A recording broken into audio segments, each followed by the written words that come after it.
Hello.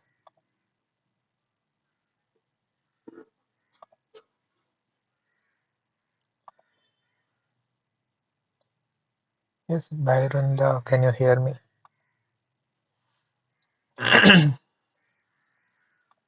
You can write in the chat box that yes, I'm audible.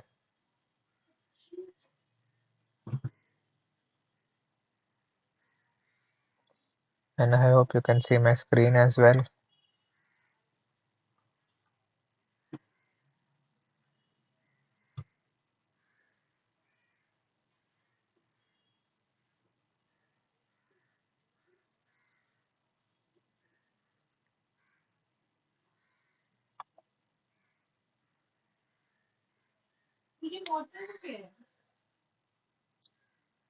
Okay, we'll wait for some time until people join in and then we can start the lecture.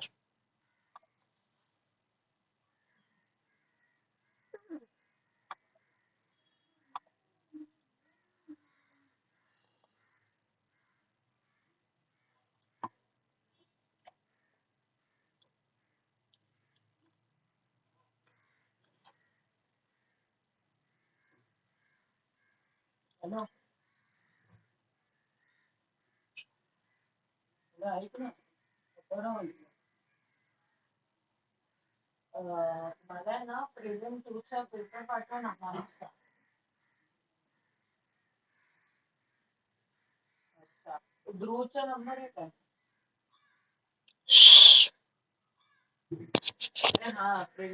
ओ अथर्व दादा, बाहेर जाऊन बोल.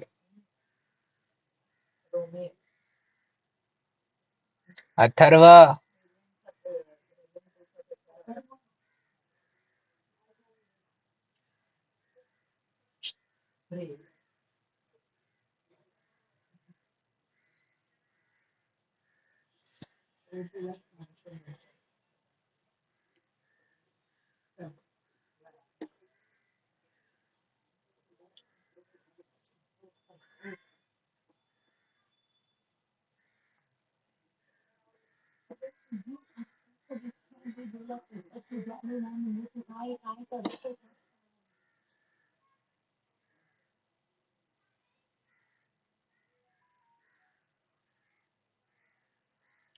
हे link join करा रे.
Okay, I'll start with the lecture. I think only Byron has joined the lecture for now. Others can join. Like I think they'll be joining soon. Yes, you can see my screen, right? I just wanted to confirm once. Yes, Byrunda. Okay, thank you.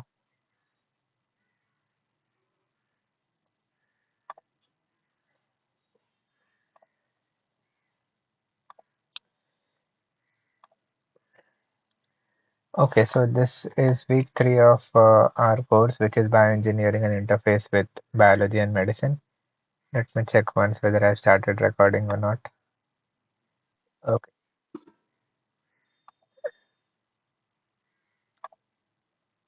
Yeah.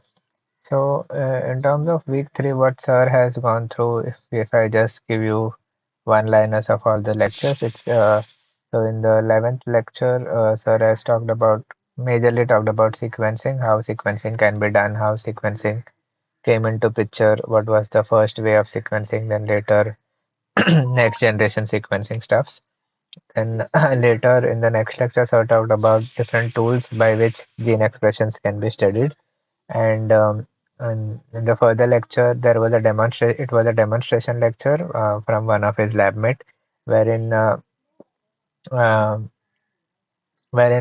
of his lab member talked about how RNA is extracted and cDNA is synthesized. And later in the coming lectures, Sir has talked about transgenic crops, like how exactly those transgenic crops are made, etc., and all about how transformation is done and how making like examples of certain transgenic crops which has been beneficial for us. And in the 15th lecture, there was a talk by Dr. Nikhil wherein he talked about his company and how he has made new applications of it, like for molecular genetic diagnostics. So this was a lecture by Dr. Nikhil, whereas all four lectures are from Professor Sanjeeva itself. So, as always, I'll initially go through all of these lectures. I just give a brief overview of what Sir has talked about in these lectures, and then we can do question and answer sessions of previous year assignments. Okay, so if you all were there during my last lecture, so wherein we talked about how transformation is done and how different PCR reaction can be set up and how that is used. So, Sir has started this lecture by giving an overview of that first. So you need a gene of interest first, and then you basically amplify that gene of interest in order to clone it into a vector. Then by restriction digestion ligation method, you clone this particular gene inside a vector. Then that transformed or recombinant vector is can be transformed into the strain which you into the strain in which you want to get transformed. Then that can be selected by using certain selection markers like antibiotic genes. So basically, you'll be plating that on a plate which has antibiotics, and only those organisms will grow in which this particular plasmid has been transformed because this also has antibiotic resistance gene, and only those colonies will be grown. And that's how you can select the colonies again by doing PCR of this specific gene and check whether those colonies are positive or negative. So, for example, this gene is responsible for certain protein expression. And so basically, you will try and, after confirming it with the PCR, you will try and grow that specific colonies. After testing with the PCR, you will grow them. So once you grow them, those specific cells will be growing on an antibiotic plate. But if, for example, if they are expressing high amount of protein, if in order to purify that specific protein, Sir has given one of the example as nickel NTA purification. So this is nothing but affinity chromatography, wherein, for example, your protein itself, your gene of interest is tagged with his tag. Then that his tag can be used for binding with the nickel. So basically, his has affinity towards nickel binding. So there are beads in the column wherein nickel is attached, and your protein of interest has his tag. That his tag will be binding with the protein with this nickel beads. So with this binding, then later you can elute them by adding something which has more affinity towards nickel than that of histidine tag. Then accordingly that can be eluted and your protein can be purified. So this is basically a purification protocol. Sir, I just give an overview of it, but if you want in detail, we can discuss it later, like how exactly this purification happens and all of those stuffs. Then later, Sir was talking about, as I said, this lecture was about sequencing. So, in order to just give a recap of the initial lecture, we talked about this first, and then how exactly if a protein is getting expressed, how we'll be purifying it. So, give an overview of protein production in cell cultures. So, initially, you'll clone the gene and you'll try and check the gene expression, and you will have a system which will try and produce large quantities of it. So he has sir has given certain examples like human insulin or growth hormone. So there are 2 million people with diabetes in US, which depends upon insulin. So insulin can be produced in larger quantities, and similarly it can be purified, and that's how it is available right now to us. Even something like tissue plasminogen activator is something which dissolves blood clots, and even such. So basically, he's giving certain examples of certain proteins which are highly produced in certain organisms and purified, and that's what pharmaceutical applications we are having in terms of using such techniques. Like I mean to say such techniques, and the express gene is purified in such. One of the way of purification is this, and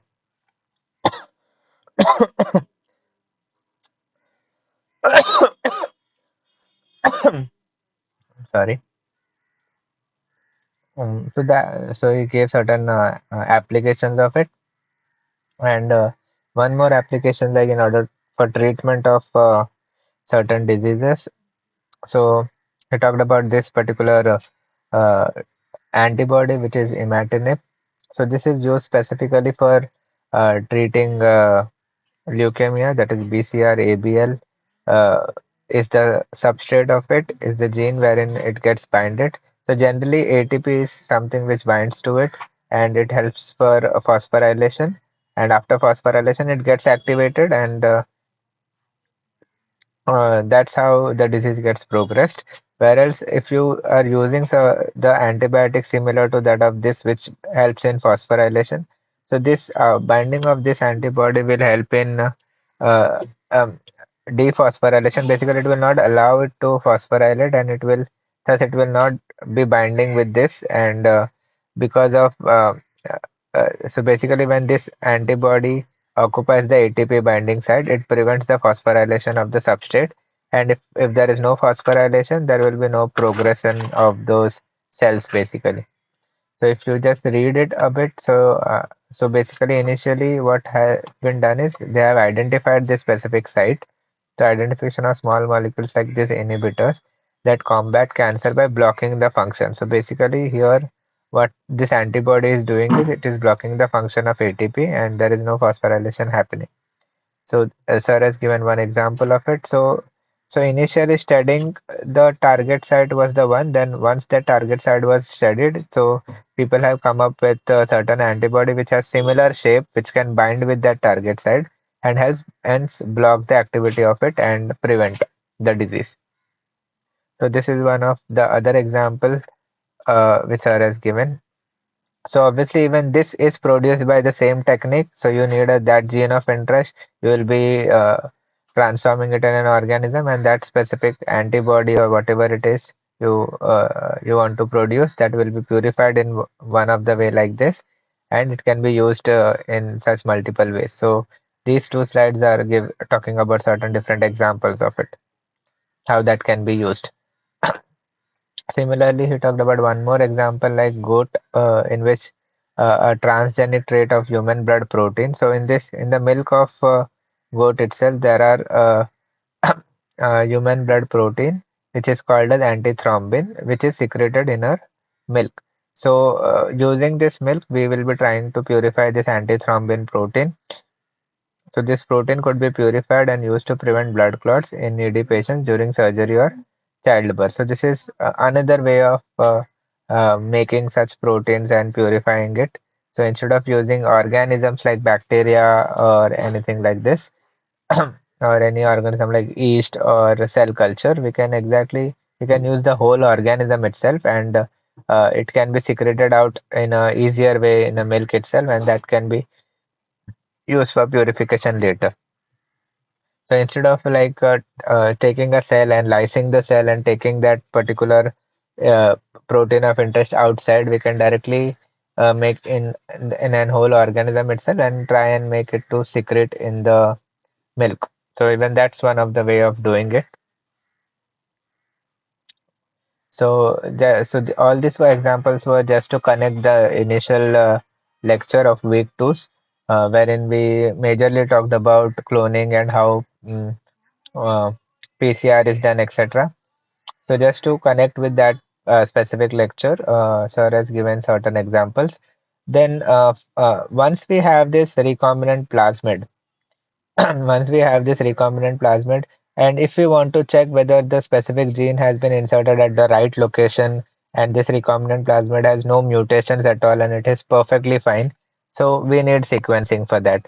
So so there are people came up with different sequencing methods, and one of the first method which came into picture was Sanger's method, which is also called as chain termination method, wherein uh, we'll talk about it, how exactly this sequencing is done.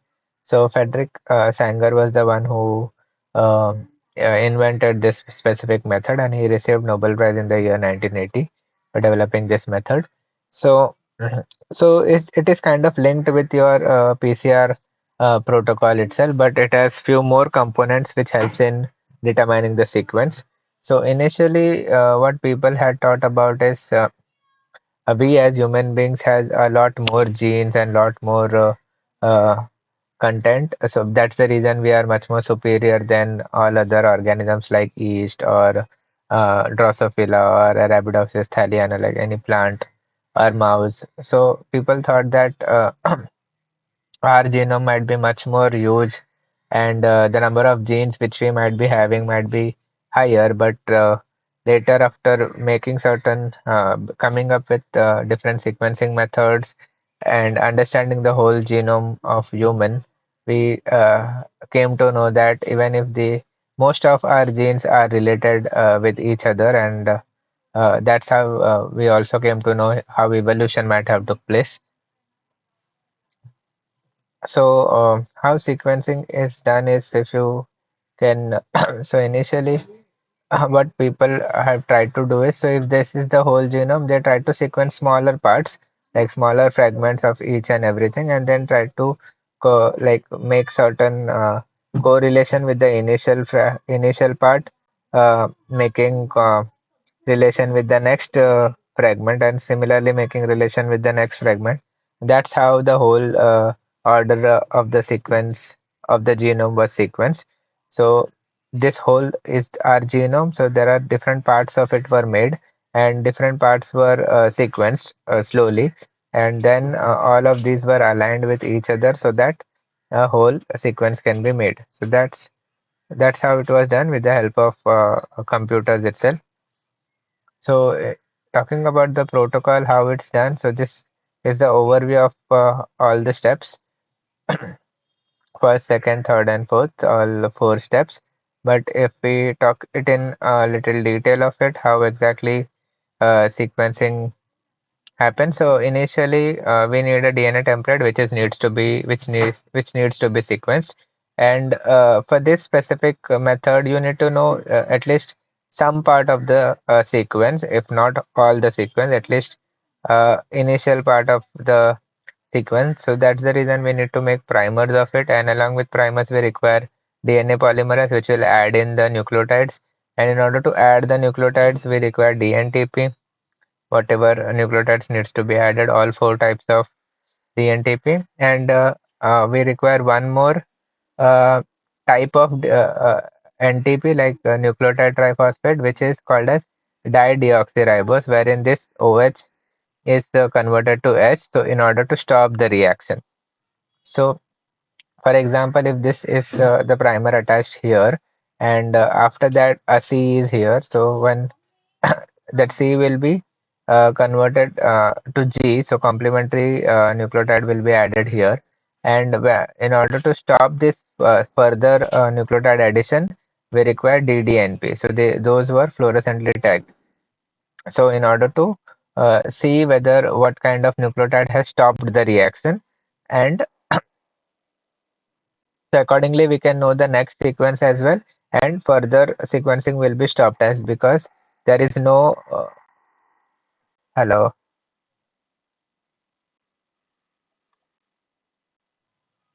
Hello,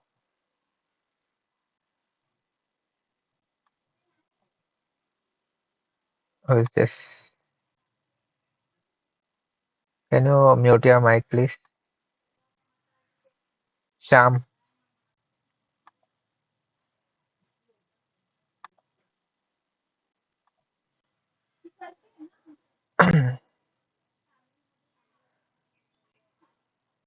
Okay.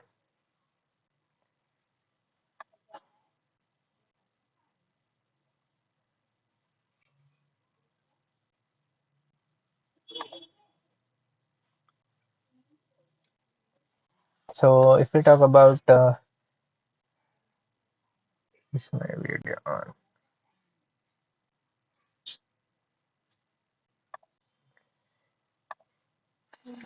So what happens here is, so initially in this first step, DNA is denatured into single strand, and we incubate that with the primer so that initial sequence is attached accordingly.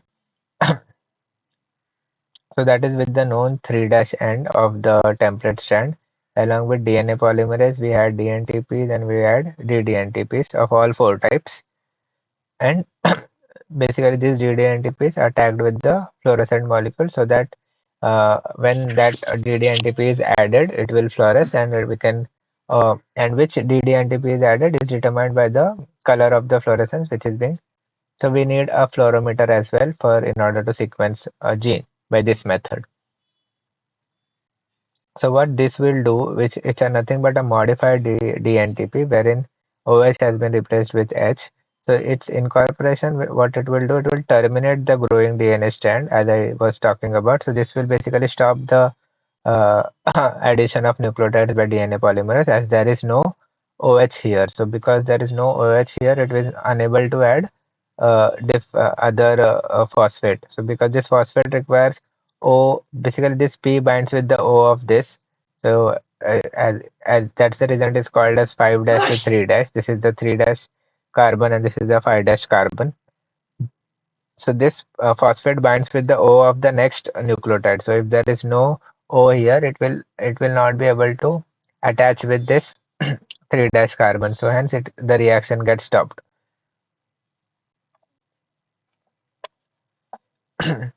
So now once after the this primer is attached to this.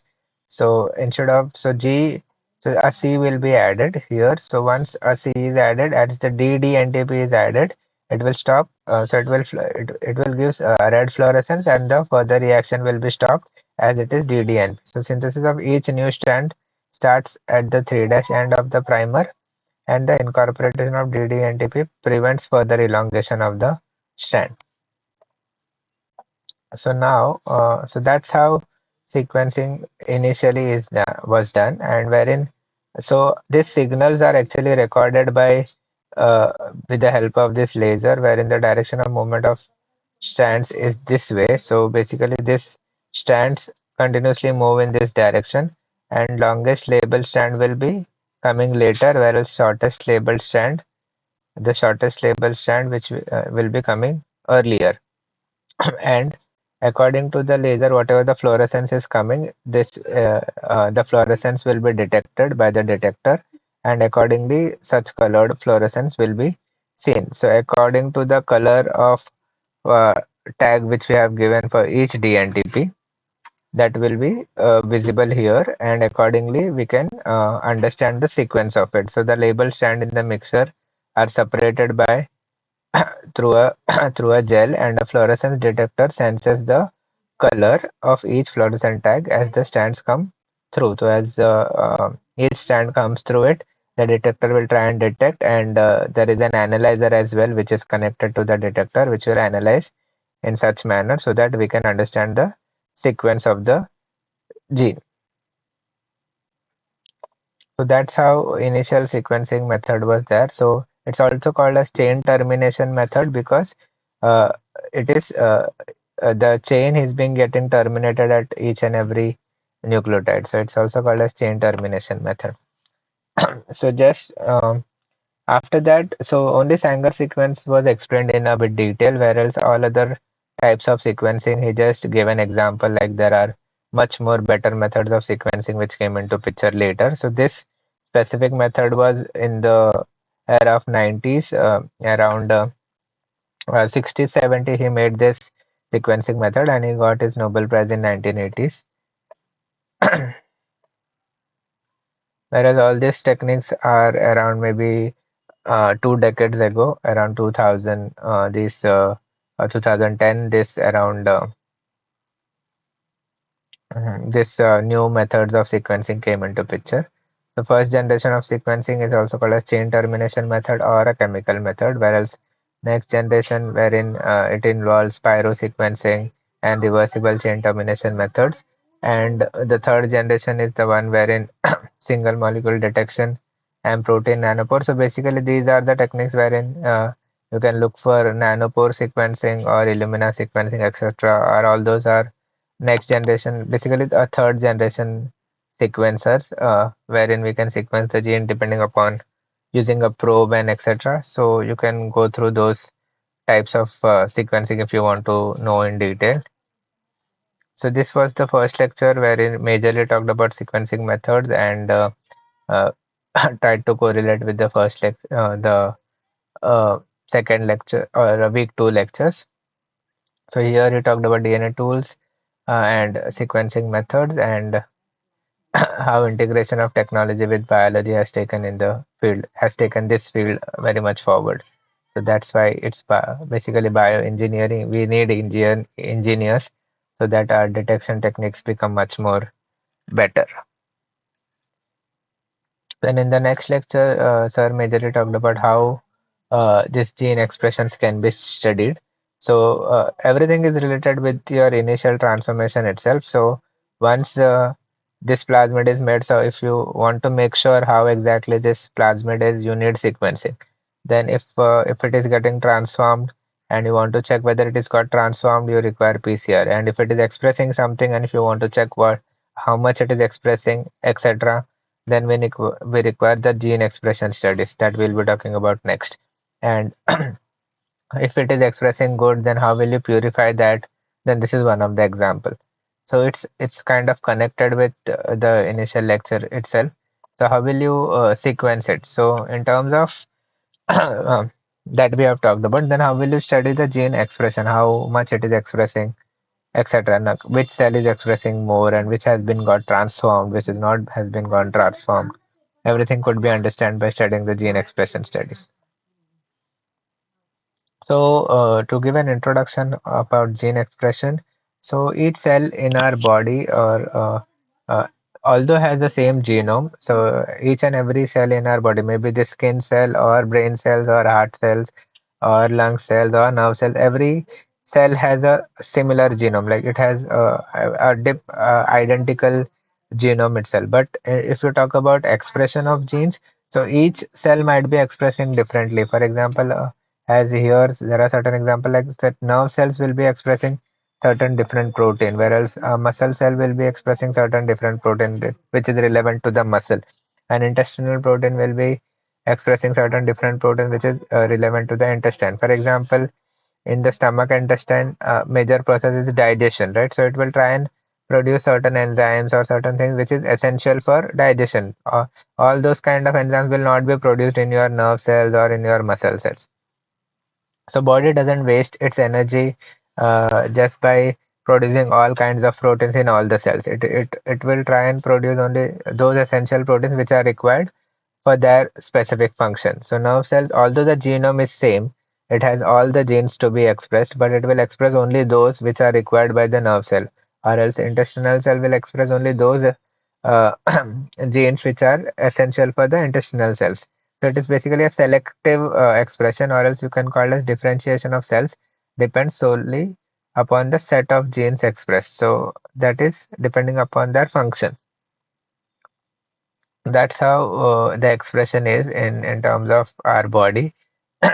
But how can we detect that? So how does expression happen? So your genome gets your DNA, the gene gets transcribed to RNA, and that RNA is expressed into protein, which we see as our expression. But if you want to check its expression in an mRNA level itself, so there is a method like method which we call as nucleic acid hybridization, wherein mRNA is hybridized with a probe. So how this is being done is so wherein mRNA is detected using nucleic acid hybridization technique. So in this, basically you require a complementary molecule which is shorter and a single-stranded nucleic acid which can either detect either RNA or DNA. So depending upon that, So basically, as I said, we require a probe molecule which is labeled, and during synthesis, wherein when this synthesis happen or when this hybridization happens, the fluorescent tag will be fluoresced basically.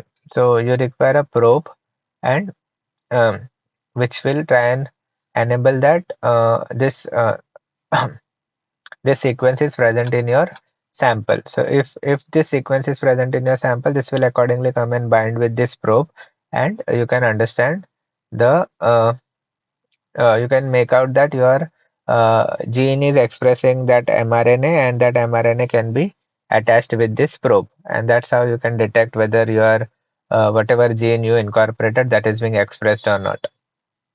So in terms of mRNA and DNA, instead of uracil, there is tyrosine in DNA, whereas you just replace T with A. So if in order to understand if this is your mRNA sequence, if you want to convert that into a DNA sequence, so that C will be is a complementer to G, whereas you need to consider this as T, then T binds with A. The complementary of T is A, then C is G, then A complementary is T, whereas you consider it as T, and the T will be A. So if you want to go other way around, if you have a DNA sequence and if you want to understand what will be the RNA sequence of it, then accordingly A binds with T, right? But in terms of in RNA doesn't have thymine, it has uracil. So that T will be that T should not be written if you want to write an mRNA sequence out of DNA. You need to write U instead of T. So that's how you can convert your mRNA to a DNA sequence or a DNA sequence to an mRNA sequence. So such kind of questions can be asked in your exams just to understand how DNA and RNA sequences are. So people have also come up with in situ hybridization techniques as well, wherein uh, in the live cell itself, you will try and determine which mRNA is being expressed at what part of or at what location. So as we initially studied, so each and every location will not have same genes of expression. So every location will try and express a different or else every organ or every location also you can say it will try and express only different set of genes. So accordingly, that was actually studied in one of the model organism, which is which is being seen here. So wherein in situ hybridization technique was applied. So wherein you can see an mRNA in place that allows you to check whether which at which location basically a gene is expressed. So they have used two different types of genes, and they have labeled with two different colors, wherein one of the gene was wingless gene, where it was probed with yellow color tag, whereas the other gene was engrailed gene, which is labeled as EN, and that was probed with blue probe mRNA. So if that mRNA is expressed in this specific organism, that mRNA will be binding with this fluorescently tagged gene genome, and so that if the binding happens, that binding will activate the fluorescence, and it will be getting like the fluorescence will be visualized. So you can see that accordingly this wingless gene and engrailed gene is expressed in such a manner in each and every thoracic region and abdomen region of this organism. This gene is expressed in this manner in the middle of that specific uh, segments.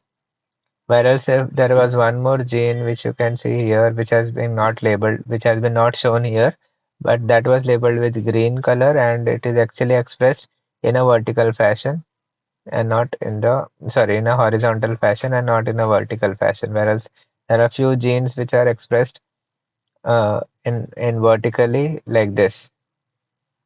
So we can also study at which part of the location which gene is expressed in much more higher quantity compared to the other genes. So this such studies can also be done with the help of in situ hybridization technique.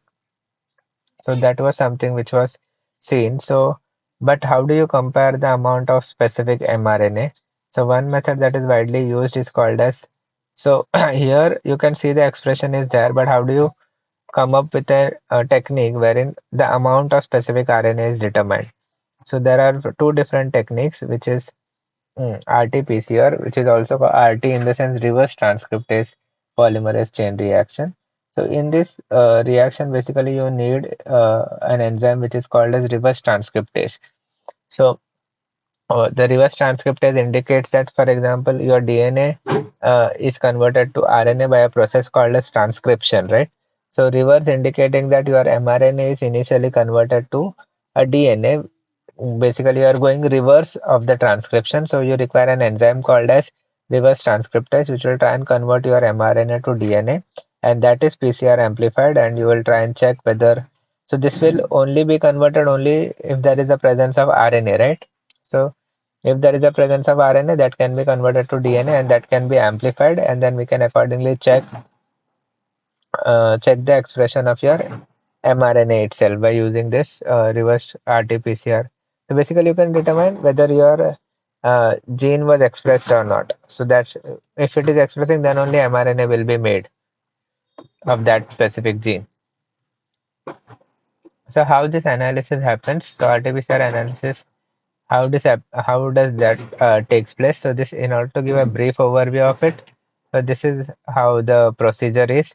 So you have an mRNA. That mRNA will be converted to cDNA. So the first step is cDNA synthesis itself, which is carried out by incubating your mRNA with an enzyme called as reverse transcriptase and so certain other components like DNTPs, oligo-DTs, all those etc. So that we'll talk about the cDNA synthesis process, and that cDNA synthesis will be PCR amplified. So you will be having a specific primers which will amplify the specific gene which you want. And so this is an example for Drosophila gene. So even these is example of a Drosophila itself. And then after you amplify those specific genes, then you will try and run a gel electrophoresis and check whether those genes got amplified, and you can try and determine that that gene was actually expressed, and that's the reason those got converted to cDNA, and that's the reason those primers could bind to that specific location, and you can see that amplified fragment in the gel electrophoresis unit. So how does this complementary cDNA synthesis takes place? So this is a broad overview of it, how RT-PCR has taken can be done. So if we talk a bit in detail about how cDNA synthesis takes place, so what happens in this is, so you initially have an mRNA. So basically you need to extract the RNA first. So even before this, there is one step called as extraction of RNA. So if you have this RNA in your hand, so that mRNA along with one enzyme called as reverse transcriptase, you will add that in a mixture, and along with that you will require DT, poly DT primer, so that it binds with this poly A tailing. So if you over there in our initial lectures, you already know that there is something called as post transcriptional modification, wherein after making the RNA there is 5' G capping as well as poly A tailing happens in an RNA so that it is stable in the cytoplasm.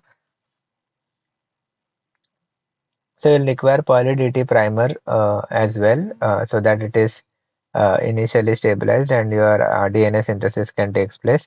So RT, what reverse transcriptase makes sure is it makes the DNA stand first and using mRNA as the template. So this is used as a template and your DNA will be synthesized using poly-DT DNA primer. And after that DNA is synthesized, which is blue here, and your mRNA is in red. So once the initial first template or the first strand of DNA synthesized, then we add a degrading enzyme like RNase H, which degrades the mRNA and not the DNA.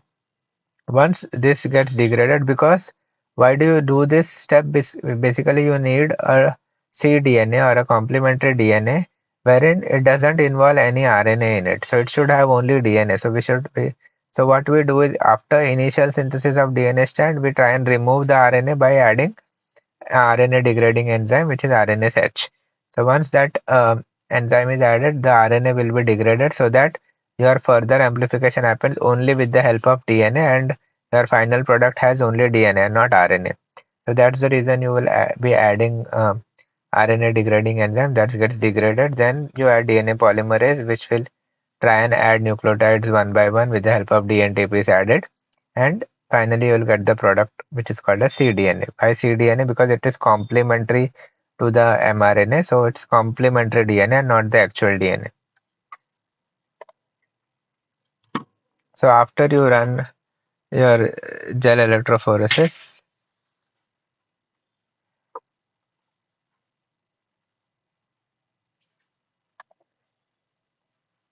you're offline. That's all. हा आतापर्यंत होतं मी अक्काला phone करायला गेली.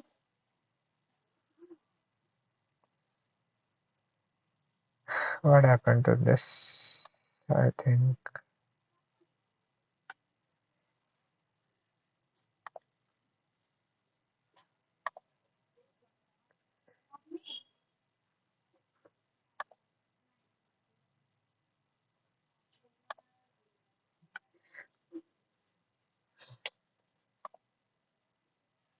तुझे student पण आहे.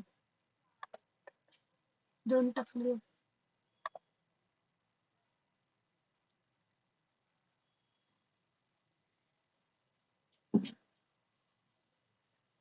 internet is not working. काय? हे काय?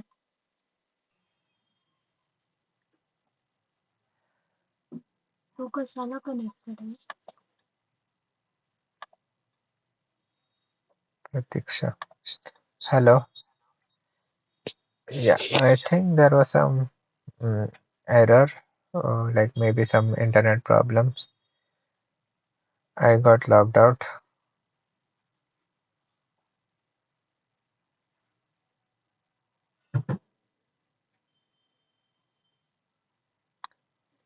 Just wait for a minute.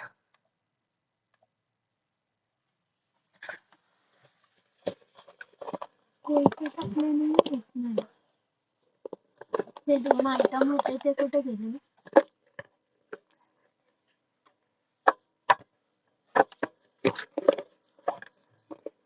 त्यांना जॉईन करायला सांग ना. हा? त्यांना जॉईन करायला सांग. माझ्याकडे नाही त्यांचे नंबर वगैरे काय. हे रुईयाचेच आहेत ना ग्रुप असेल ना? रुईया नाही आहे हा. हा NPTEL आहे. इशूला पण सांगू कनेक्ट करायला.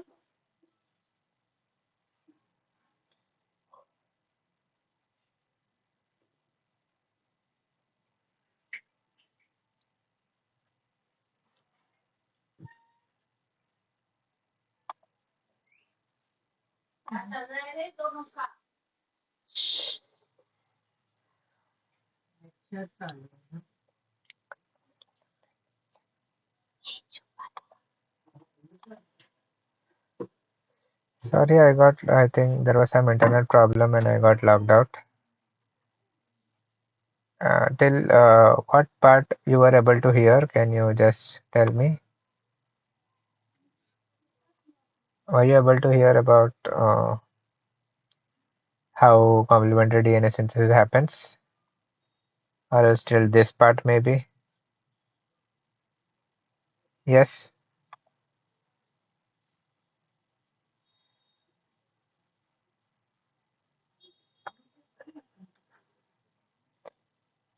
Okay, I'll try and continue with the lecture.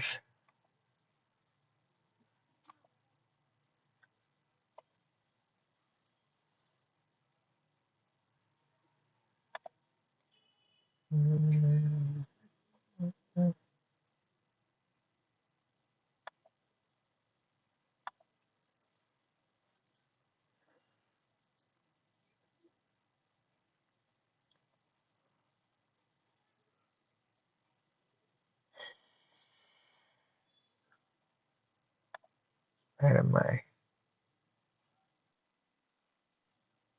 Okay. Unnati, till where was like till where did you hear me? I think I got logged out because of some internet problem. Yes, can you tell me? Or else should I go ahead with the lecture?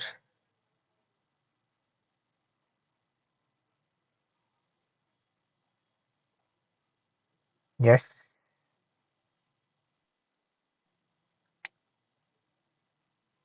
Last one was Sanger sequencing method.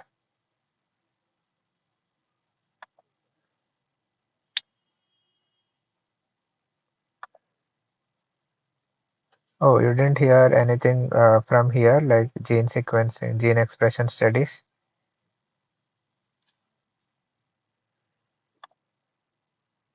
Yes, no.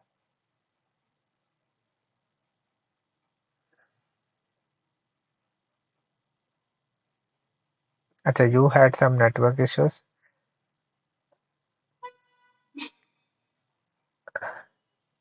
Like when I had, I just figured out that I got logged out automatically. I don't know how because I was presenting this slide.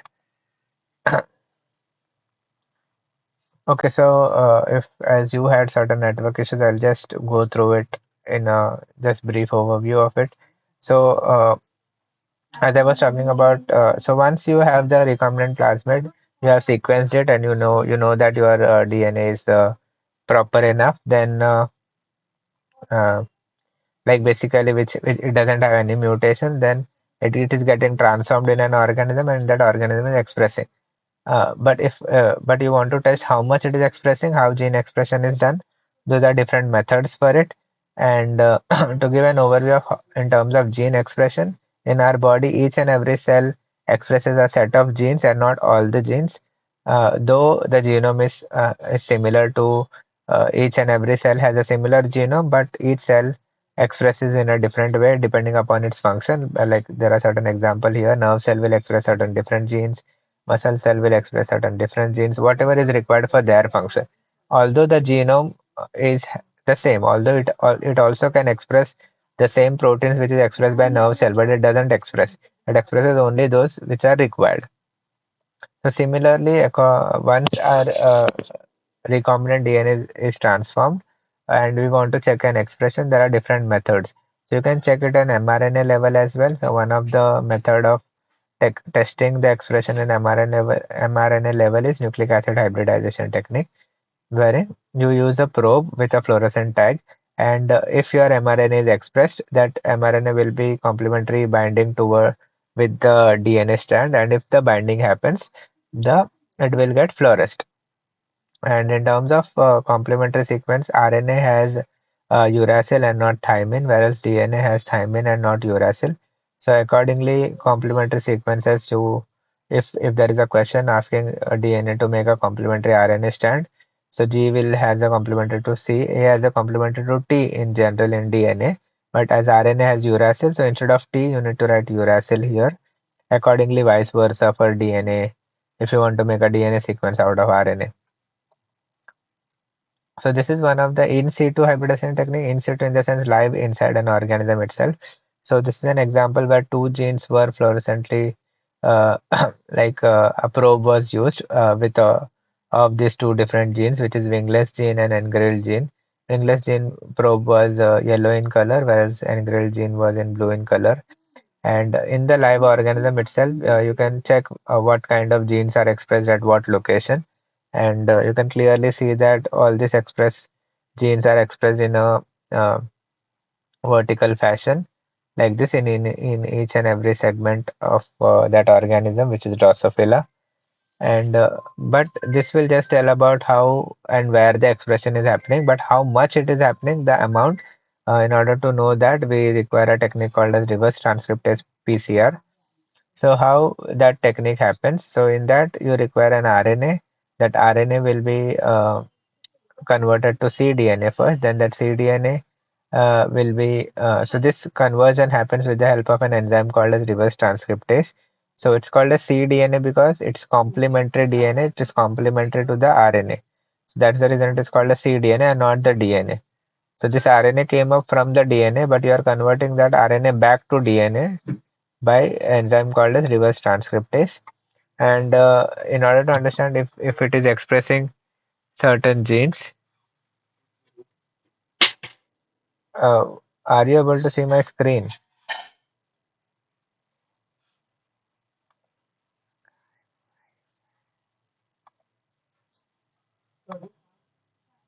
I again lost my connection.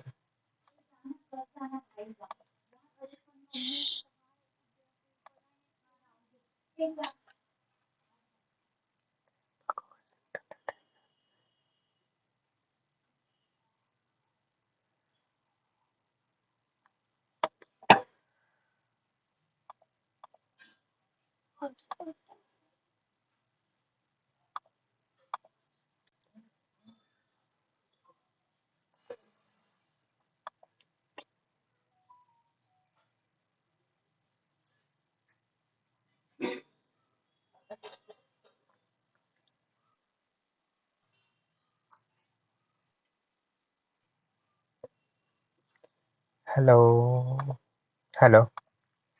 Sorry, I lost my connection again.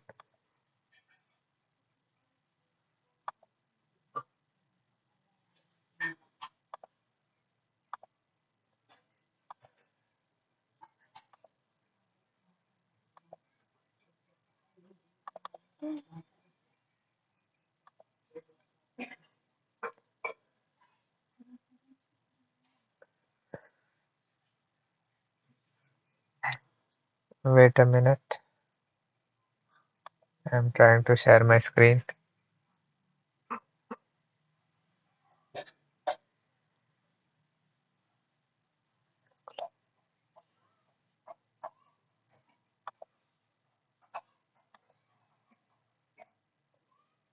Entire screen share.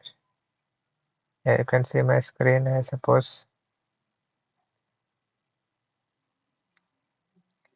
Yes. Okay, so Unnati and Pratiksha, till what slide were you able to hear me as I lost my connection? Till this slide?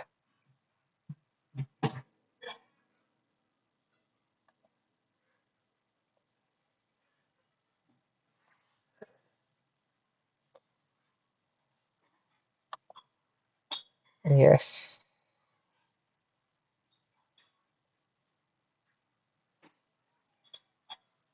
Okay. So this is the process by which reverse transcriptase analysis takes place. After your PCR is amplified, you will run the gel and check whether your gene is getting amplified. So if you sir has explained a bit detail about how cDNA synthesis happens. So wherein you have an RNA template and you require reverse transcriptase enzyme and poly-A tailing, poly-DT primer, and that will synthesize your initial DNA strand. Once your initial DNA strand is synthesized, you will, with the help of reverse transcriptase enzyme, then RNA is degraded by using RNA degrading enzyme. So this is done basically as you need only DNA in your only DNA in your final product, and you don't require RNA. So that's the reason RNA is degraded after that, after initial uh, DNA strand synthesis. And after degradation of RNA, the DNA polymerase is added, and your DNA it's amplified, and you will get a final product of complemented DNA which doesn't have any introns, only exons are present in your complemented DNA, whereas in a DNA there are introns as well as exons. So once you run the gel of it so basically this gel is talking about at every embryonic stage one of the gene was amplified, and and it was found that at each embryonic stage the expression of gene was enhanced. You can clearly see that the amount of expression was getting increased, whereas in the first embryonic stage that gene was not expressed. So that's how you can also, this is Also, one of the way by which you can determine whether your gene is getting expressed or not. So basically, in this technique, you are trying to determine qualitatively like how much, and this will tell you about the quantity of expression and whether in situ hybridization will talks about uh, where is the expression is happening and how the expression is happening, but how much the expression is happening, the quantitative one can be determined using RT-PCR. Then there is one more technique called as microarray technique, wherein you can study the expression analysis, wherein reverse transcription method is used for your DNA, where your RNA is extracted and that RNA is converted to uh, complementary DNA, and that this your microarray chip has all the probes. So here, as we were talking about these probes here, if you can remember, so these probes, such kind of probes are they are all over this slide and uh, all over this slide. And when you add this RNA samples and you label them and you add reverse transcriptase along with that. So when that happens, when you add that on the slide with equal amounts, then accordingly hybridization will takes place, and with that hybridization you will get an image something like this. So basically, because of this complementarity nature between RNA and DNA, so that will help us to bind to the immobilized DNA probes. So what immobilized DNA probes indicate here is in your slide itself or in your chip itself, there are probes attached to it which are immobilized on the slide itself.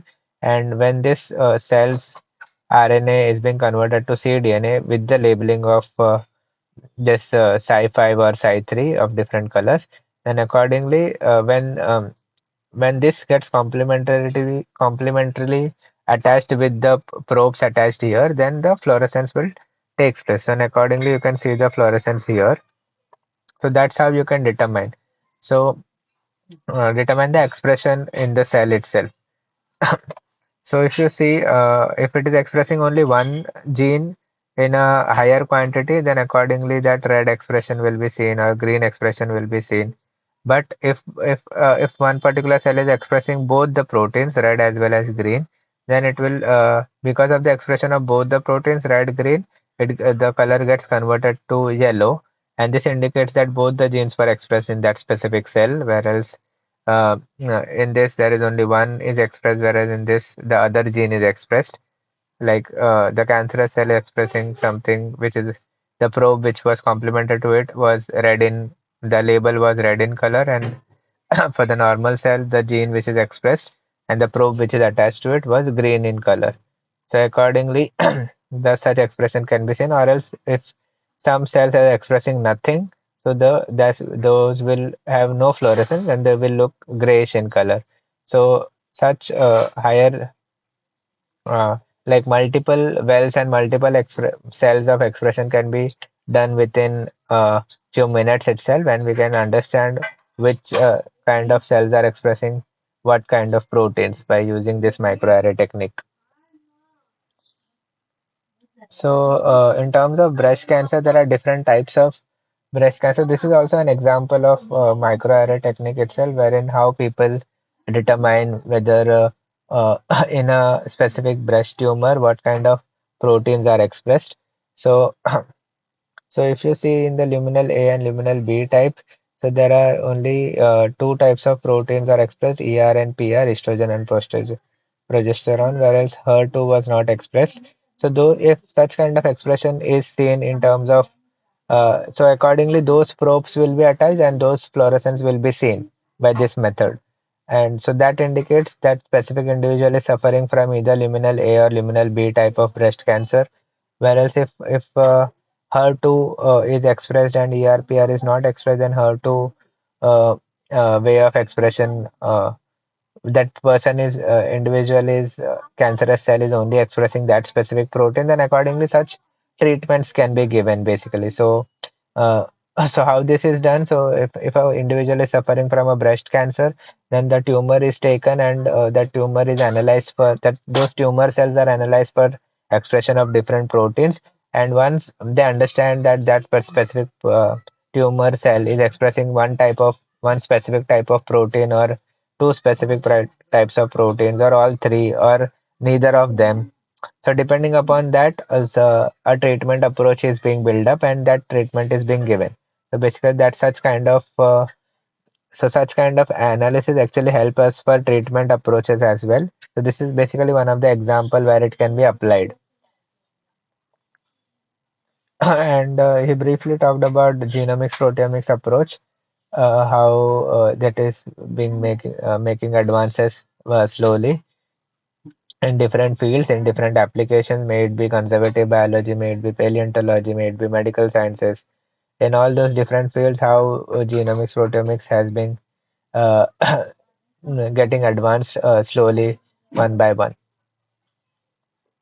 Then in the third lecture, sir majorly talked about it was a demonstrative lecture where one of its uh, faculty member or a lab member talked about how RNA is extracted and how uh, cDNA synthesis happens. So instead of just looking at those uh, uh, you can try and look at the demonstration video, but just to give an overview how the extraction happens. The member talked about phenol chloroform extraction method, wherein initially the as RNA is much more basically not stable as compared to that of DNA, so that your environment should be as clean as possible, because if there is a even if there is a bit amount of RNAs enzyme, it will degrade your RNA sample. So a chemical called as RNA zap is used so that all the RNAs is killed, so it will not inhibit the RNA at all, and it will prevent the RNA from getting degraded. So the protocol they have used was to extract RNA from blood sample. So they took certain 200 microliter of blood sample and added triazole reagent. So what this triazole reagent does is it contains phenol and guanidine thiocyanate that will lyse the cell and bring the cellular content outside. Basically, RNA, DNA, everything will come out. Then you will add chloroform, and after adding chloroform, you'll centrifuge it, and you will find an aqueous layer. That aqueous layer is taken, and along with that aqueous layer, you also add isopropanol to it, and you incubate it overnight. Once that overnight incubation takes place, so it will try and accumulate. So this chloroform and isopropanol, what it will try and accumulate RNA in the sample, and when you centrifuge it, there is pelleting down of the extracted RNA, and all those supernatant is removed, and your RNA is resuspended in water. So that's how RNA extraction takes place, and which takes a day basically, because there is an overnight incubation of isopropanol as well. Once you get the isolated RNA, the first step for cDNA synthesis is, so you basically add uh, DNAs, wherein it will try and remove the because when you are extracting the RNA from the sample, there might be possibility that even DNA might have been extracted along with RNA. In order to remove the genomic DNA contamination, you initially add DNAs to it, so there is no DNA in your sample and there is only RNA in your sample. And you along in order to enhance the activity of DNAs, you also add a buffer to it, which increases its activity. So once you add that, uh, there is no DNA in your sample, and only extracted RNA is present in your sample. Then you take that RNA and you RNA sample, and you add 50 millimolar of EDTA to it. So once you add EDTA to the sample, so what it will do is the EDTA will basically sequester all your divalent ions and prevent the RNA from hydrolyzing while heating at high temperature.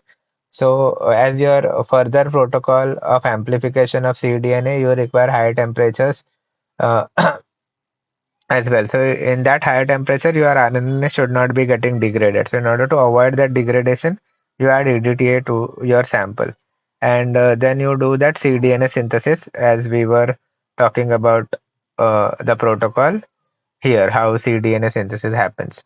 So you'll require different components. So those components are nothing but these components. So you require oligo DT, you will require reaction buffer, you require iblock RNase inhibitor so that RNA is not getting degraded. You will require 10 millimolar DNTP. You will require US transcriptase. You require mRNA template. So this template along with all these components. So why oligo DT? Because your RNA has poly A tailing, right? So A is complemented to T. So you require oligo DT primer so that it binds with this poly A tailing and your sequence, and accordingly reverse transcriptase will further add the nucleotides to it. So once that is done, there is an incubation period at 42 degrees Celsius, and after after that you will basically degrade the RNA and you will add the DNA polymerase, and further cDNA synthesis will takes place. And so after this, basically in this first step, your RNA extracted. So you basically want to quantify the RNA. So this is one of the formula in order to quantify RNA by photometric method. So you take your RNA sample, you will take the absorbance at 260 nanometer and you will multiply with 40 microgram, because one mRNA template is about 40 microgram per ml. That's what the concentration is. So that's the reason you will be multiplying it with 40 and multiplying it with the dilution factor, how much ever you have diluted, so that you get an absorbance at 260 and it doesn't exceed the value 1. If you might have heard about Beer-Lambert's law in terms of UV spectrometer and absorbance, your absorbance should always be in the range of around zero point 0.1 to zero point 0.9, not below that or higher than that. That's the reason you will have to dilute your uh, uh, uh, basically dilute your reaction so that you get an absorbance in that specific range. So basically in this video, sir has talked about basically his lab mate has talked about RNA extraction and cDNA synthesis protocol. Then in the further lecture, sir has talked about certain examples which he actually talked about in the first lecture, how there is abiotic stress and there are different kinds of environmental problems in the whole world, and how biotechnology is helping to solve certain kinds of issues, and how those so there are different challenges and how biotechnology is helping in contributing and coming up with different solutions. So he gave certain challenges examples and how solutions were come up. So for example, one of the challenges is food grain production was very less, and the population was global population was increasing tremendously, and there was need that it should be doubled by the year of 2050. So the amount of land we are having is the same, but the amount of population is being increased is very much higher. So there is a need of some technology wherein in the smaller space itself we'll try and make the uh, crops or the nutrients in a much more higher product yield or something which we want, so that it is so that each and every individual on the globe gets the food. And there, so there is increased production to be achieved while decreasing land area, because if there is increasing population, we will have to build homes for them and we cannot use that for agricultural purpose. So in a decreasing land area, we need to have an increased production also. So that was a major challenge. So how biotechnology came up with certain solutions. So we engineered certain crops so that in the smaller area itself, it will try and give more yield. So are and more nutritious basically. So that was one thing, and the other thing was it reduced need for chemical and water input. So those water will be actually utilized by human beings itself, and if plants can have a reduced water intake, that can be utilized by us. So that can be other solution which can be solved. And uh, so generally certain crops get infected with the insects and they get died even if even after the whole TDS protocol to grow them. So how can we avoid that as well, or else can we grow them in certain conditions like drought conditions or saline conditions? If we can grow them in that conditions also, then even that those kind of lands can also be utilized for crop production. So such kind of techniques were made and built so that they can tolerate such kind of stress conditions, and or else they can give more yields. All the solutions were biotechnology came up with, and it is helping uh, the world for with such kind of techniques. So we talked about that first and how basically that improvement happens. So those are not called as GMO, basically genetically modified organisms. So we basically genetically engineer those organisms in order to get these properties, either having resistance to stress conditions or else increase crop yields. So these are few examples. So that is done by engineering the crops. I hope you all are getting it till now.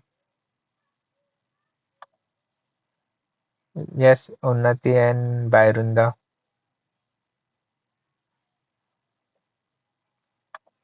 and Pratiksha.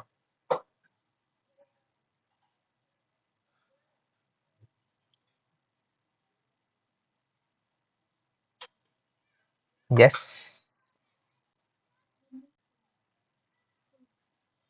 I can continue, right?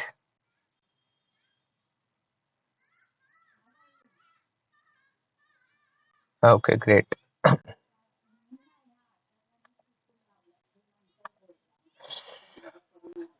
So how those conditions were developed? So, so first thing was to identify genes which can actually help us with this function. So once those genes were identified, those specific genes were uh, transformed into other plants as well, so that even those plants get that specific ability to either tolerate stress condition or give higher yield. So for so sir gave certain different examples of uh, different experiments which were done. For example, one of the experiment was in pea plant where they studied salt stress conditions. So basically, they gave along with the water, they gave NaCl concentrations, like increase the salt content in the water. So what they found that in terms of their roots, so when the salt concentration was increased, so as it was in stress condition, they were not able to grow that much efficiently. Whereas with zero millimolar, with no salt condition, their roots were grown in a much more efficient manner. So what was tested in terms of this is, so they extracted protein from these roots. Once the protein got extracted, they tried to check what kind of proteins were expressed. So this is two-dimensional gel in the sense wherein two-dimensional electrophoresis is done, wherein initial separation is on the basis of charge it I mean with the on the basis of molecular weight, and the next separation is on the basis of charge, wherein people use isoelectric point of the proteins, and they try and separate those proteins and check which what kind of proteins are expressed and how much it is expressed. So the two-dimensional electrophoresis was done, and they tried to check. So if you can see in this higher salt condition, different kinds of proteins. So these proteins were produced in higher amount in higher salt condition compared to in lower salt conditions. So we can take help of such kind of proteins and try and engineer the organism and check whether they can tolerate higher salt as well. So that was one of the experiment, and this in this experiment they have used some different plant called as Hypogaea gallus, wherein proteome comparison was done. Proteome in the sense whole protein level was taken, wherein salinity sensitive was taken as control and one was salinity controlled. So in this also you can clearly see after 2D gel electrophoresis. So as you can see, 2D gel in the sense the first separation is on the basis of molecular weight. So initially it is separated like this, and the other separation, you can see here the direction of the separation. The next separation is on the basis of isoelectric point of the proteins. So you can clearly see that when a salt tolerant one actually produced these proteins in higher amount compared to the salt sensitive one. I mean the salinity sensitive one. Salinity in the sense salt itself. And that's how people came up with one of the gene called as PR10. So that PR10 was responsible for this salt tolerant thing, which was actually determined by one of the technique called as mass spectrophotometer. So now people know that this is the gene which will which will help the organism to tolerate more salt, right? So now so the gene is identified. The gene was PR10 gene. So you can see here that PR10 gene was identified, which is responsible for this overproduction of these proteins, and that's the reason it was able to tolerate the salt. So that gene was identified, and the transformation was mediated by agarobacterium itself. So there is a bacteria which consists of Ti plasmid. So that Ti plasmid was used for transformation in different organisms, that is in plant cell. So that bacteria is uh, infected with the plant, and that plant will bind with this, like basically react with this agrobacterium, and whatever the content or the plasmid, Ti plasmid, which was engineered with the PR10 gene, so that will get transformed into the plant cell. Now the transformed cell will have this gene, and this gene will help the specific plant to grow under higher salt conditions as well. So this is the experimental setup itself, like how that agarobacterium mediated transformation is done, and how the checking is done whether a specific organism grows in that salt concentration or not. So you can see, here, so this is the control where it was not transformed with PR10 gene, but when PR10 gene was transformed, so it was similar to that of 0 millim. So if you see the seedlings of this specific plant, Brassica napus, so you can see that in the higher salt conditions as well, that specific plant could grow because it was transformed with PR10 gene. So similar experiment was performed with greenhouse grown cultures. So this was in the seedlings, and this was in the whole plant. So you can see when high salt uh, was added, that the one which was not transformed, it was not able to grow, but the one which was transformed with PR10 gene, it was able to grow in that high salt conditions as well. Similarly, example of in plate growing culture, wherein the transformed one grow better as compared to that the non-transformed one. So this gene basically helping the organism to tolerate high salt. So this was one of the example. So this indicates that we can grow plants if we transform this gene in those specific plants. We can actually grow them in high salt conditions as well. Similarly, Sir gave one of the example of golden rice as well. So this golden rice is an example where where it has higher amount of vitamin A. So people came up with this because there were many children who actually got blind due to vitamin A deficiency, and people generally eat rice. So why not uh, we incorporate vitamin A in rice itself, so that the deficiency will be reduced and the people will not become our children will not become blind. So that was the idea, and people biotechnological approach came up with this, and they tried to make vitamin A in golden rice itself. So how did they make that? So they came up with one precursor molecule of vitamin A, which is beta carotene, and along with the supplementation of two daffodil genes, which enabled the production of a grain containing beta carotene. So this beta carotene is a precursor of vitamin A. So these two genes, which is biotin synthase gene, which are also called as daffodil genes. So those two genes were taken from two different plants, which is Sai gene from maize and carotene desaturase, which is called as control, that gene from Arvenia. So these two genes were taken, and these two genes were when transformed into, so similar way of transformation. Okay, so those two genes were cloned in this specific plasmid, and it was added into the agarobacterium, and that was then trans-infected the plant, and that plant got those specific plasmid inside them. A similar way of transformation, and once that was done, and it was found that carotenoids in that specific golden rice was 23-fold higher as compared to that of wild type, which was not transformed. So this is a research article of the same. And people have tried to increase the nutritional value of golden rice by increase pro vitamin A content. So people try to much modify the same golden rice with getting higher yield and stuff. So those are different papers you can read where how people came up with more varieties of it by the maximum yield which was achieved by one of the uh, researchers by adding these two genes into the rice plant, and the rice which were made out of those plants had 23-fold higher amount of carotene. So this basically is a precursor for vitamin A. So once that goes inside our body, vitamin A uh, supplementation would be increased. So that was one of the example, making it highly nutritious, making it tolerant to high salt conditions. So these are two examples, and the other example is of making resistant to insects.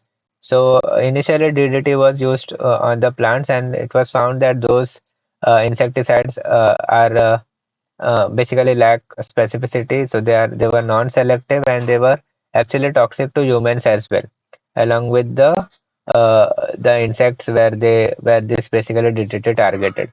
So along with that target, it was toxic to humans, and it could also target non-target animals as well, according to the like along with the insects, it could also target animals as well, and could also contaminate water, soil, etc. So all these were certain disadvantages of this pesticide and insecticide.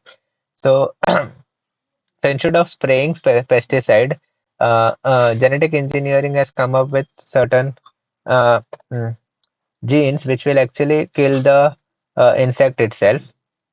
Instead of providing insecticides, we can genetically engineer the crop itself so that insects will not eat those crops. So one of the gene was BT toxin gene, so which came up with spore-forming soil bacterium, which produces this insecticidal protein crystal called as BT toxin. And this protein was discovered by these two scientists in the year 1901, and they did different experiments and tried to check whether this beta toxin protein can kill the insects or not after transforming. So they came up with three primary components. So they identified the gene first and tried to understand the gene completely, that specific protein. And they found this one gene, BT gene, which produces cry protein. So that BT gene was used in order to transform other plants and try to check whether those plants are infected by insects or not. So if it is getting transformed and if this is effective, those plants will not be affected by insects because this gene will try and kill the insect itself, and the insect will not harm the plant. So they use promoter in order to express the cry protein in a higher amount, and genetic marker like antibiotic resistant gene to identify which plants were there. So then later search showed an animation how this specific transformation can take place using such kind of transformation, agarobacterium mediated transformation. So this how transformation using this specific bacteria or this specific TI plasmid which is present in the agarobacterium, how that came into picture and how that transformation takes place. So there was an animation video in the lecture itself. You can look at that. So basically, when a plants get injured, it actually releases certain uh, uh, chemical called as acetylserine. So this agarobacterium cell are responsible for tumor production. So this virulence gene, which is called as vir gene, gets transformed into the gene. So you can see here. So once this gets affected, this gene is transformed into the nucleus of the plant. So you can see a red uh, gene here, this virulence gene. So that basically releases different kind of cytokines, auxins, and a tumor is produced. So that's how plants get affected. So this was the idea which was seen in a TI plasmid. So this indicated that TI plasmid actually gets transformed into plant cell, and that's how a plant gets affected because of this bacteria. So basically, this approach was used for engineering as well. So instead of infecting the organism with this virulence gene, we try and change these virulence genes with the desired gene, and that desired gene will be expressed.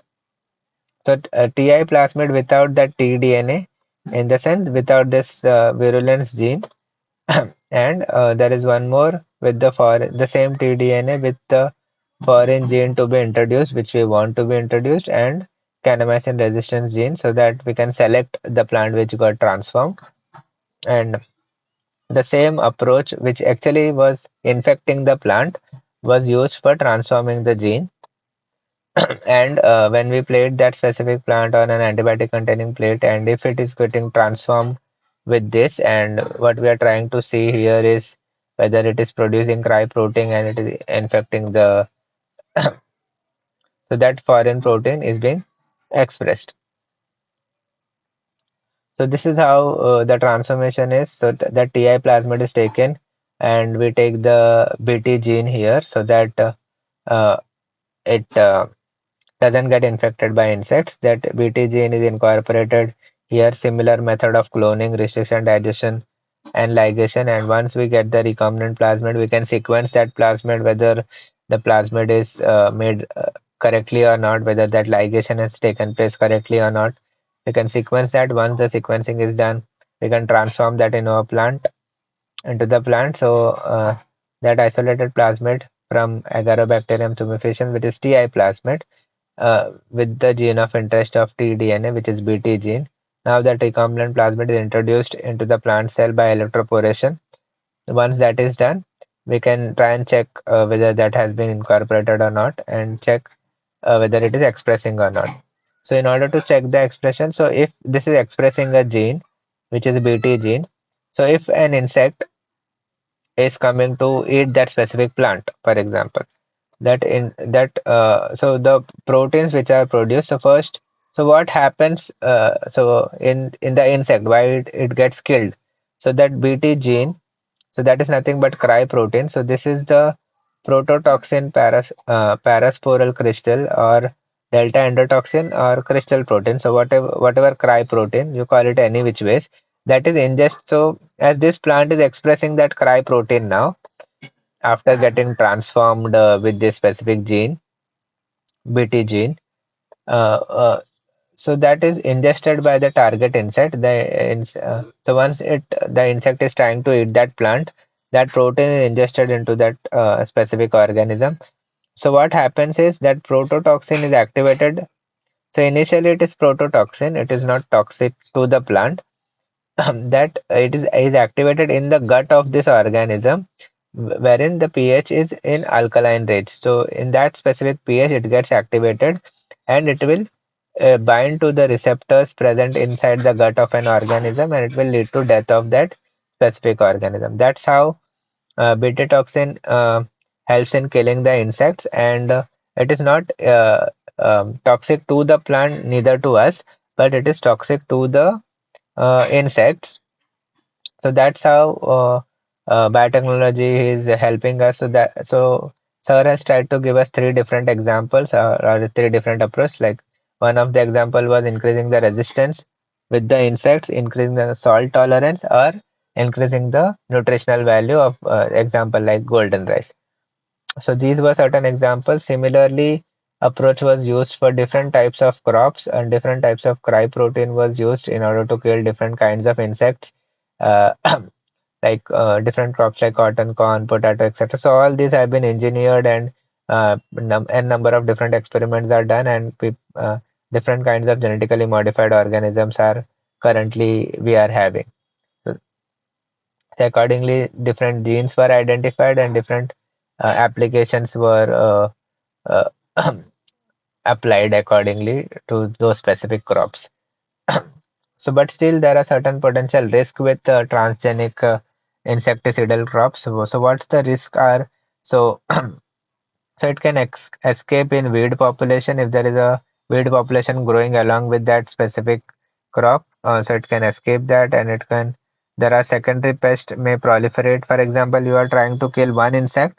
So because of that, a second insect which is not getting infected by that specific protein, that can be proliferated because there is no insecticide which is being applied onto the plant, we are making the plant itself resistant to the insects.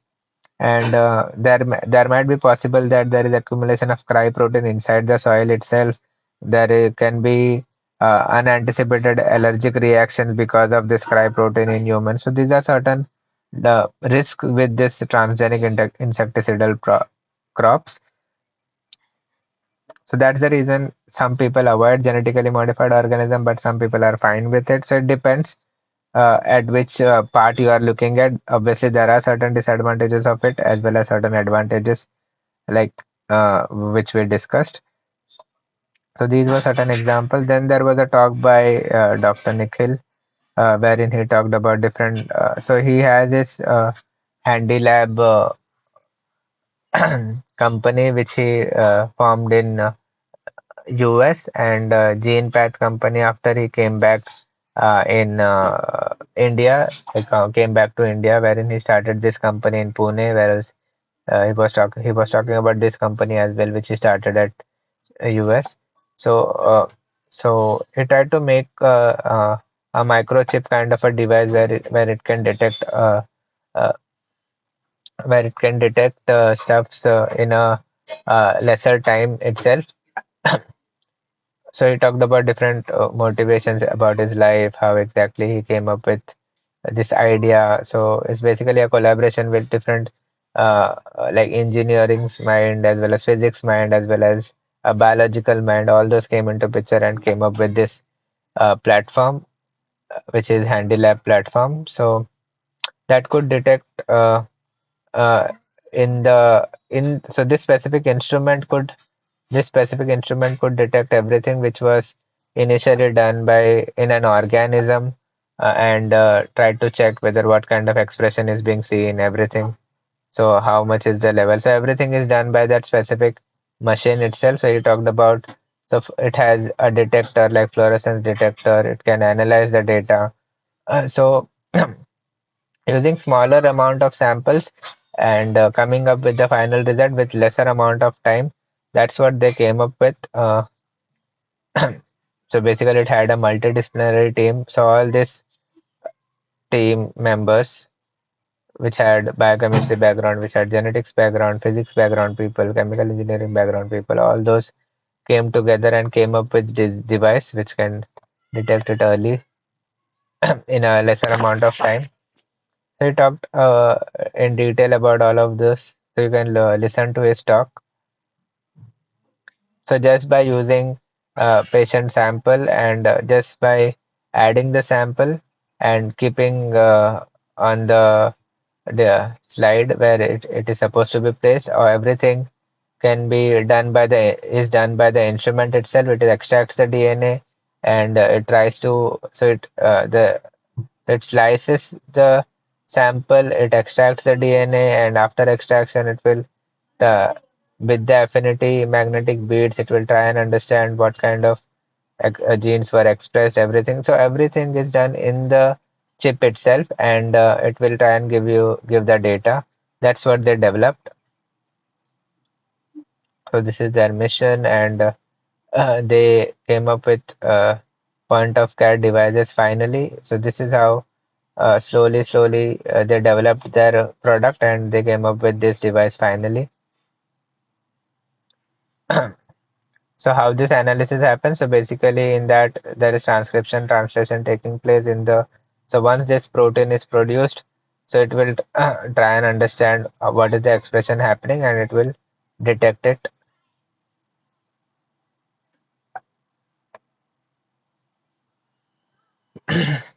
So you talked about uh, DNA and how exactly they analyze the DNA.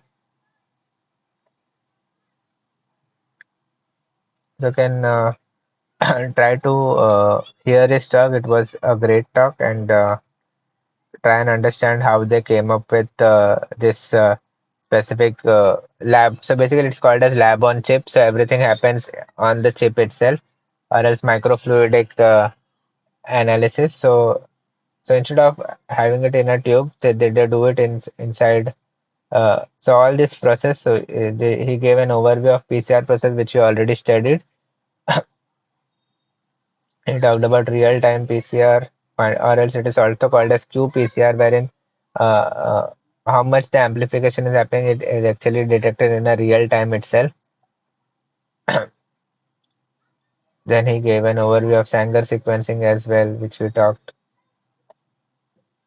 and few examples of next generation sequencing like Illumina, wherein the human genome project was done.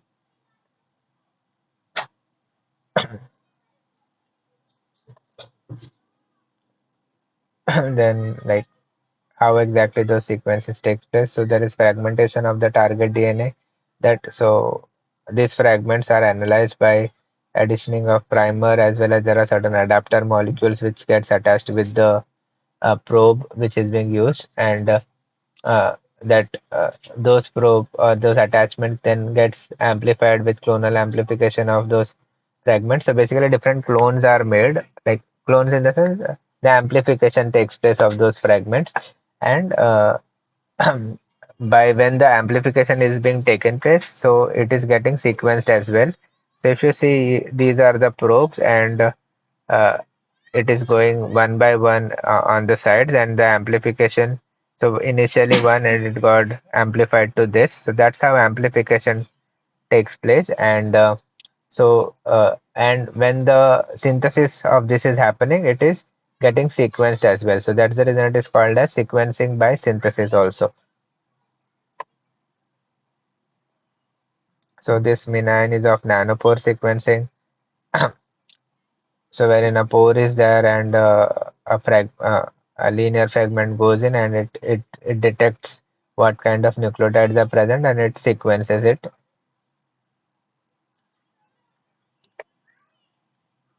He talked about certain breast and ovarian cancer examples, how uh, that technique is helping the detection of such kind of diseases, and how it is uh, gaining advances in terms of detecting it in a much more quicker fashion. He talked about certain advantages of predictive testing. If we basically the genes are been identified, and if those genes are getting expressed, you try and understand whether a person might get cancer, or if there is a risk in family members for having that specific cancer or not. So you can look at his lecture. So basically, how sequencing is helping in terms of understanding such kind of diseases. And so this is an example of leukemia, wherein this specific gene is being seen and how much it is expressed, and accordingly understand how a person is infected with that specific type of cancer. Similarly, examples for neonatal diabetes as well. So different diseases and different kinds of sequencing technique or specific genes which are being used, all those were discussed in his talk, and he gave these certain take-home messages. You can look at his lecture, and if you are not getting few any one of it, we can discuss a bit in detail about it. Yes. So can we discuss the questions now? Yes. Previous year questions. Okay.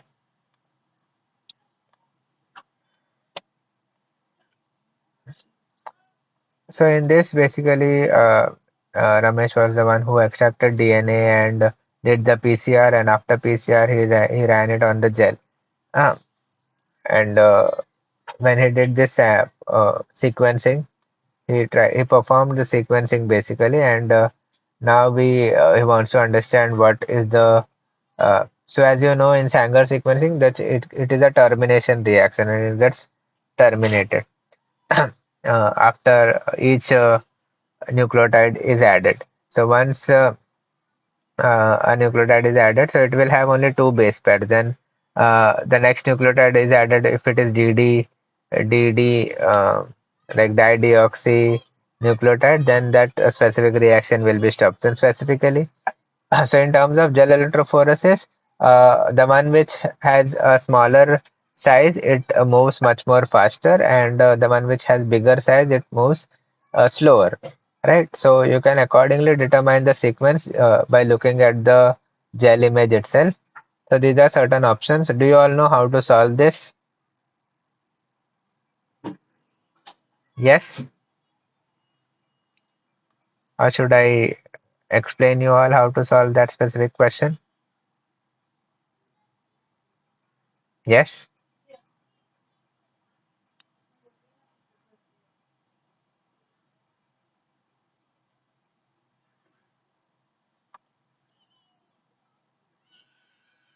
Yes, everyone?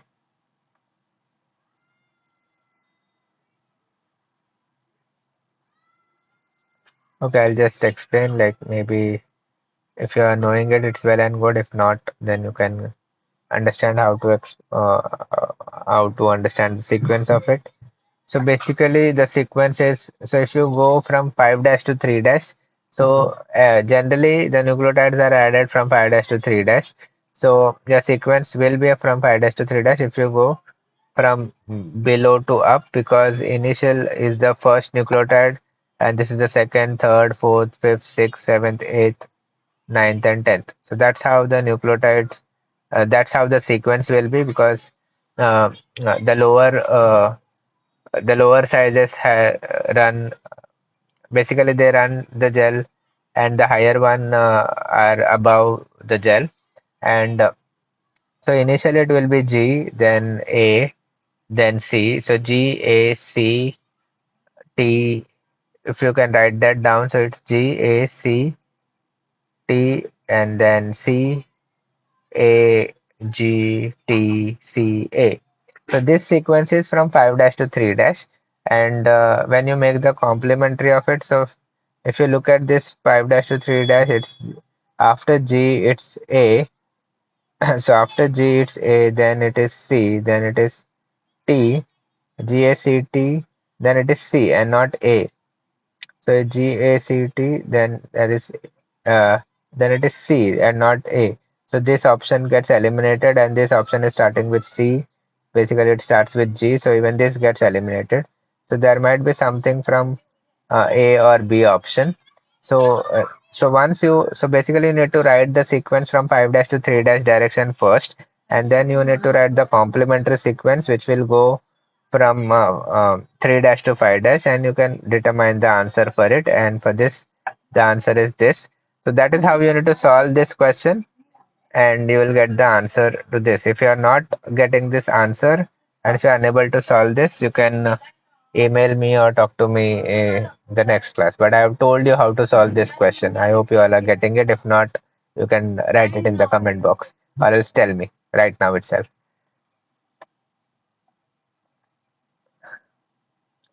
Yeah. So in terms of this, so you need to read the statements carefully and determine which statement is incorrect. So in terms of sequencing, they have asked. So first is next generation sequences are chain termination method. So no, so chain termination methods are the first generation sequencing and not the next generation one.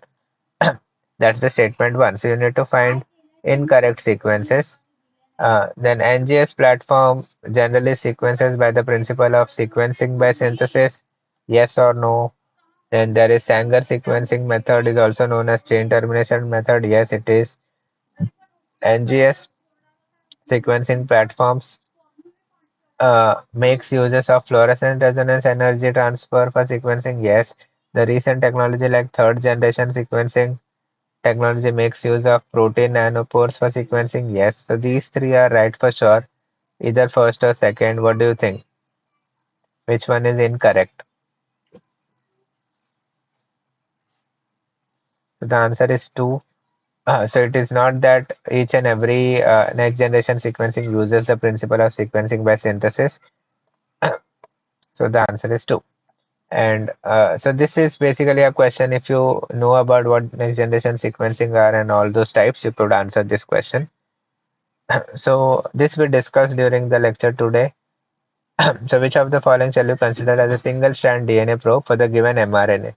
So if this is an mRNA, you need to make a complementary strand of it. So U will be T in the DNA, A will be T, sorry, U is considered as T. So in that, if you are going from 5 dash to 3 dash here, so it will be what? So what you need to make is which of the following shall you consider as a single strand DNA probe for a given mRNA sequence. So DNA probe in the sense the one which will complementarily bind to this mRNA sequence. And remember that it is written from 3 dash to 5 dash direction and not from 5 dash to 3 dash. It's the other way around. So your complementary will be from 5 dash to 3 dash. So if you are considering this, so you will be binding to T. Do you think so? So basically, you need to make a complementary of this. So wherever you are saying U, consider that as T because in DNA it is T.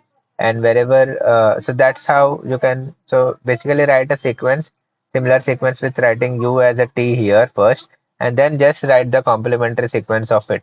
So once you write the complementary sequence of it in the 5 dash to 3 dash terminal direction, you can accordingly get the answer. And the answer for this is A, which is TGAA. So you can so if this is 5 dash to 3 dash, it will be 5 dash to 3 dash here. Then it will be 3 dash to 5 dash here. So 3 dash will be here and 5 dash will be here for a complementary sequence.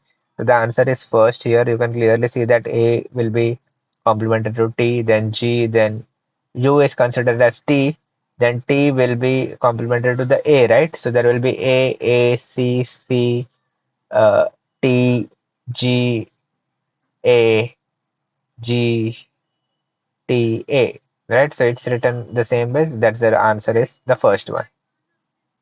I hope you all are getting it. Yes. Yes, everyone. Okay, Unnati, thanks.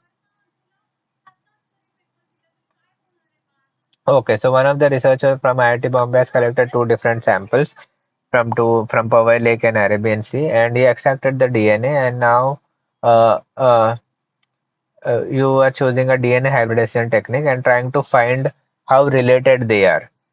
So now we can understand by looking at the question itself.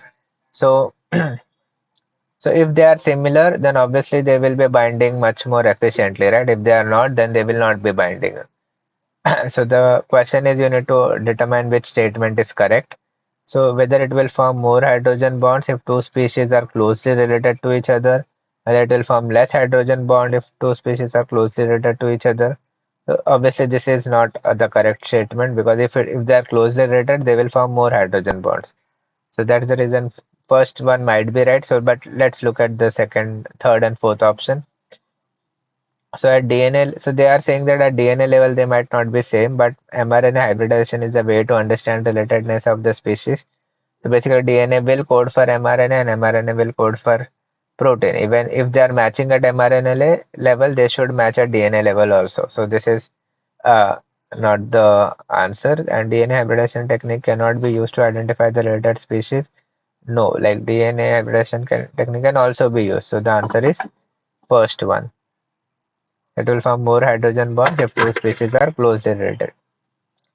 So again, two researchers, Rohan and Mohan, have tried to synthesize cDNA, wherein so now in this you need to find the correct statement out of these two. So first statement is step wherein he added Rohan added mRNA, reverse transcriptase, oligo-DTs, and after synthesis of first DNA strand, he removed the RNA by RNSH and let the reaction to be continued. Wait for a minute. I think my screen is not visible. Your screen is still visible to others. Click to resume presenting or stop sharing.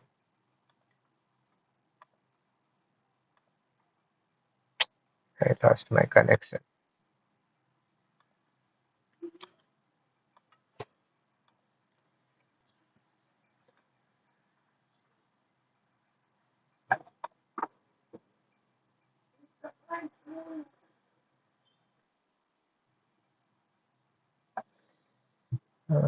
Sorry.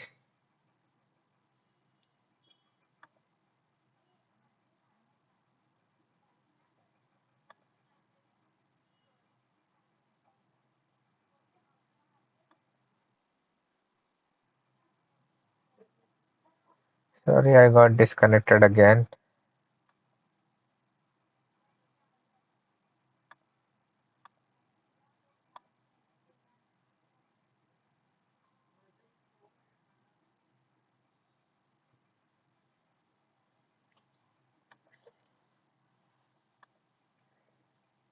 Okay, then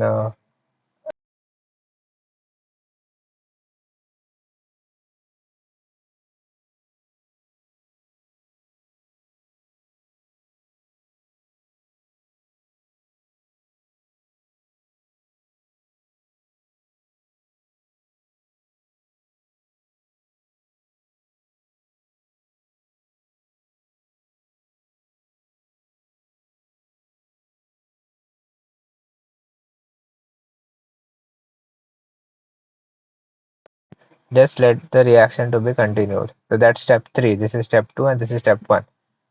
So we need to identify the correct statement. So this is obviously the incorrect statement because DC cannot be added. You should add DT.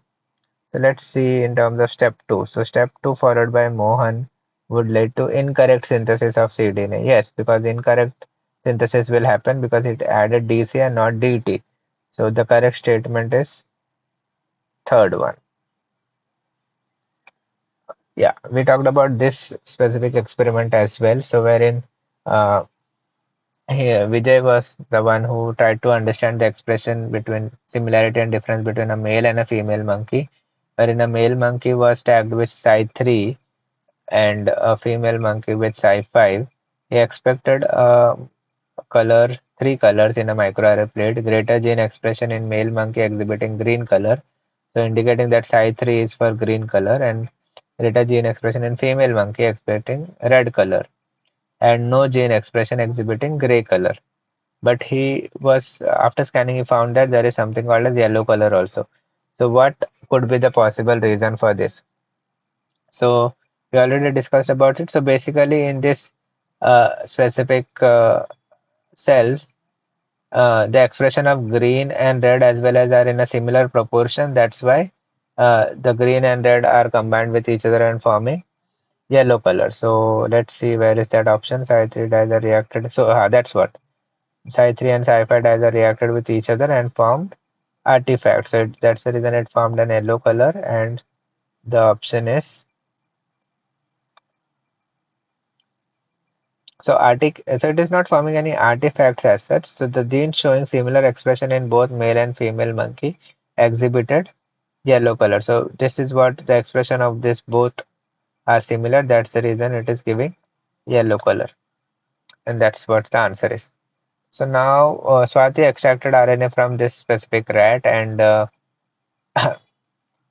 now further downstream process needs to be done. So what? So from so what? As we discussed earlier, so the quantification machine they are using had an absorbance reading which is not showing beyond zero point 0.5. So now instead of using 100 microgram, they need to dilute the sample so that the readings are in the range of zero point 0.5.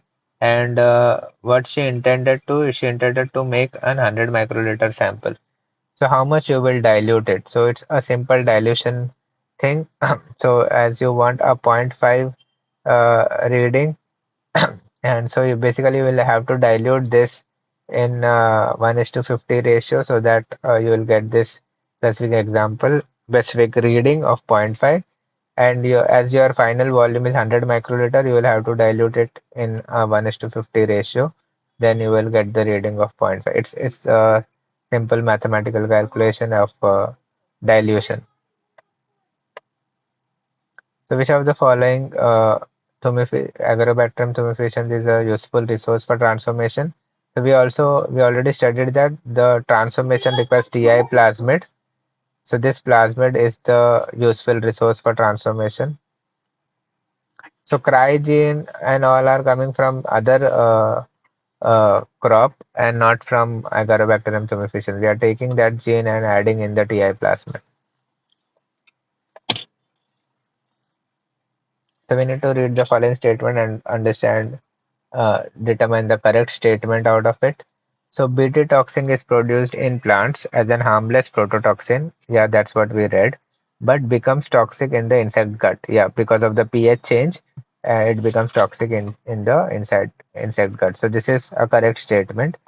What reason they are giving is the prototoxin is converted to a toxin in an alkaline condition. Yes, the reason is right. So in this condition, this becomes toxic inside the insect gut, and the insect guts provides appropriate conditions for it. Yeah, the reason is correct and the assertion is also correct. So let's see the option. So both assertion and reasons are true, and the reason is correct explanation. Yeah, I think the option is A itself. Yeah, the answer is A. And there's one more experiment wherein Sheila uh, tried to observe the cotton plants and found that uh, she observed that due to insect infection, our grandfather in his farm it loses 30 to 40% of yield. So there was an insect infection. So what needs to be done so that this transgenic cotton plant of our grandfather overcome this issue? So we want something which is inhibitor of insect itself so that it will resistant to insect so that it will not be getting harmed and it will survive. So to procure a new piece of land for her grandfather where he can transfer all this. So even if after procuring that there might be insects coming in that specific land also. So that's not the solution. So inserting a gene of interest, insect resistance using bacterium into a cotton plant. Yeah, just this is the technique wherein by we can avoid loss of 30-40% of the yield because of insect infection because we can insert a gene which is insect resistance. And that's what the answer is. Yeah. See you on the next Tuesday. If you are having any kind of doubts, you all can email me and talk to me.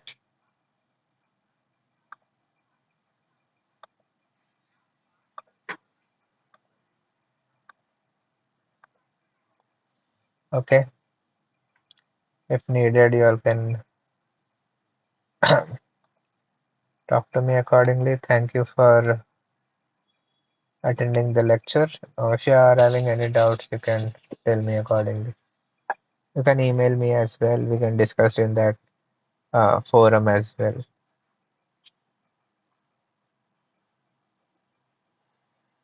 Are you having any kind of doubts in today's lecture?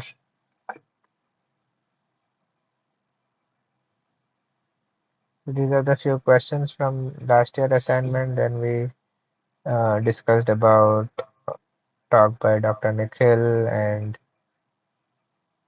how transgenic crops are made, then how gene expression analysis are done, how RNA is extracted, how complementary DNA is made,